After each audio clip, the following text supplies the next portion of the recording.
હું એક ચાની લારી હંકારતો હતો અને મારી છોકરી એક પ્રાઇવેટ સ્કૂલમાં છોકરાઓને ભણાવવા જતી હતી. તેનો પગાર વધારે નહોતો અને મારી પત્ની મૃત્યુ પામી ગઈ હતી. એક દિવસ એક વિદેશી મહિલા અને તેની જવાન છોકરી મારી દુકાન તરફ આવી રહ્યા હતા. તો મેં વિચાર્યું કે આજે મને મોટી ભેટ મળશે, કારણ કે વિદેશમાંથી આવનારા લોકો ભેટ આપ્યા વગર જતા નથી. તે મહિલા મારી લારી પર આવી 2 ચાનો ઓર્ડર આપ્યો અને ખુરશી પર બેસી ગઈ.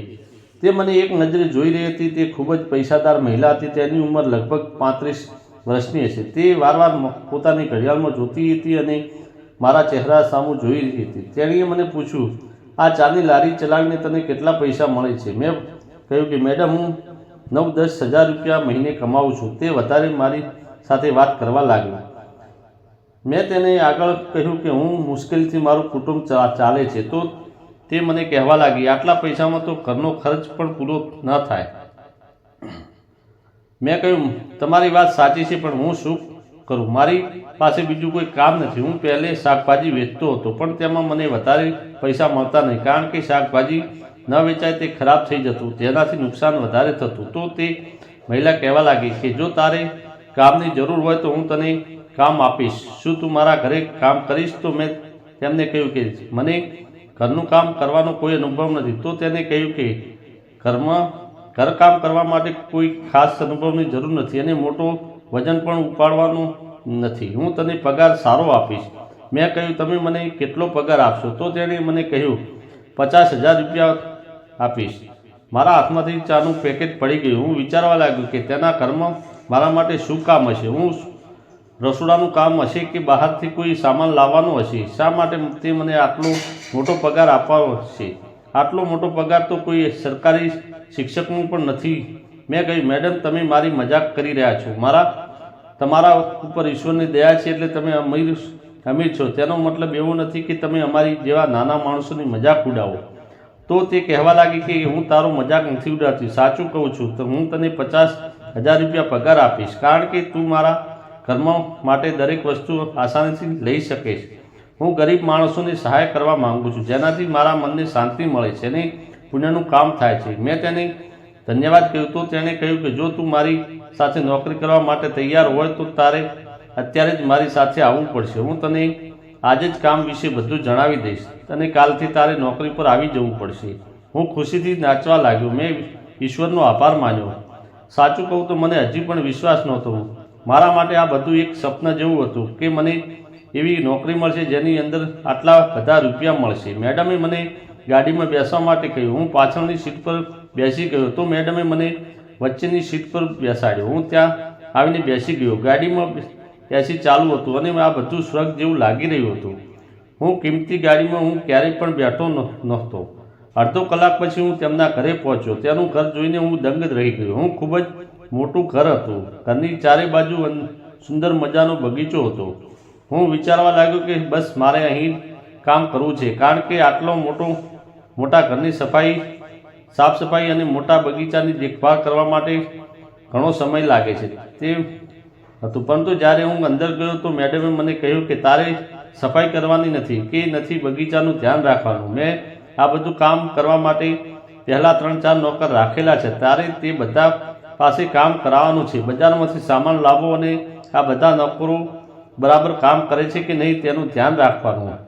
એમ સમજજે કે તારે મેનેજરનું કામ કરવાનું છે. હું વિચારવા લાગ્યો કે આ તો ખૂબ જ આસાન કામ છે. હું મનમાં ને મનમાં ઈશ્વરનો આભાર માની રહ્યો હતો, કારણ કે તેમની દયા વગર આ થવાનું ન હતું. મેડમે કહ્યું, કાલથી તું તારી નોકરી પર આવી જજે. કાલે તું વ્યવસ્થિત તૈયાર થઈને આવજે, કારણ કે હવે તું કંઈ ચા વેચવાવાળો નથી, કેમ કે હવે તું આ મોટા ઘરનો મેનેજર છો.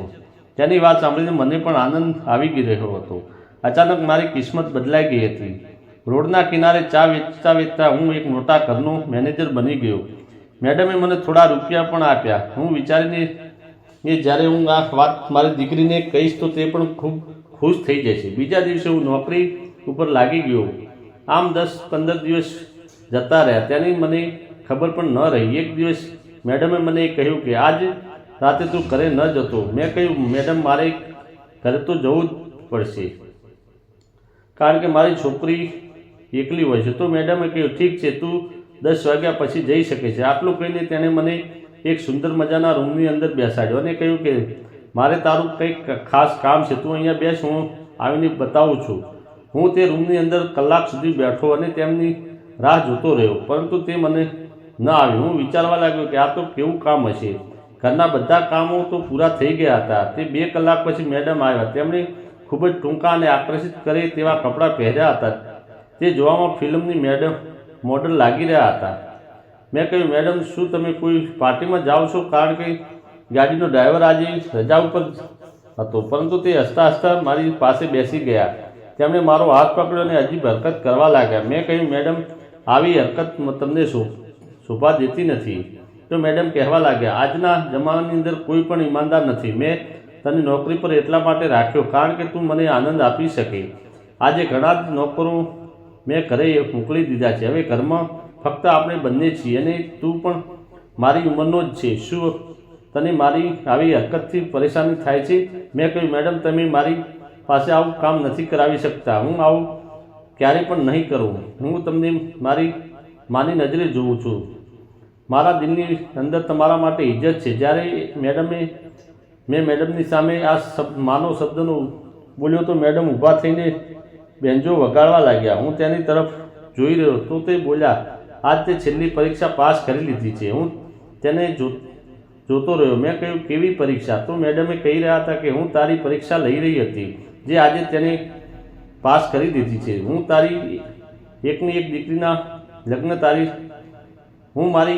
દીકરીના લગ્ન તારી સાથે કરાવવા માંગુ છું. તારી સાસુમાં બનવા માંગુ છું. હું વિચારમાં પડી ગયો કે લગ્ન તો હું કરી લઉં, પણ મારી દીકરીનું શું થશે? અને મને વિચારતો જોઈને મેડમ બોલ્યા, તું કોઈ પણ વાતની ટેન્શન ના લે, કારણ કે તારી છોકરી પણ આપણી સાથે જ રહેશે અને તેના લગ્ન પણ આપણે એક સારા છોકરા સાથે કરાવીશું. મેં મેડમની વાત સ્વીકારી લીધી. લગ્ન પછી હું મારી પત્ની અને મારી દીકરી સાથે ખુશીથી રહેવા લાગ્યો અને થોડા દિવસ પછી મારી દીકરીના લગ્ન એક સારા બિઝનેસમેન સાથે કરાવી દીધા. મિત્રો, ખૂબ જ મહેનત અને ઈમાનદારીથી કામ કરવામાં કિસ્મત રોડપતિથી કરોડપતિ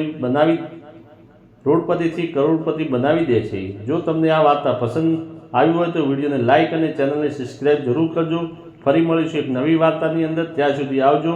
વિડીયો પૂરેપૂરો જોવા બદલ તમારો ખૂબ ખૂબ આભાર. ધન્યવાદ.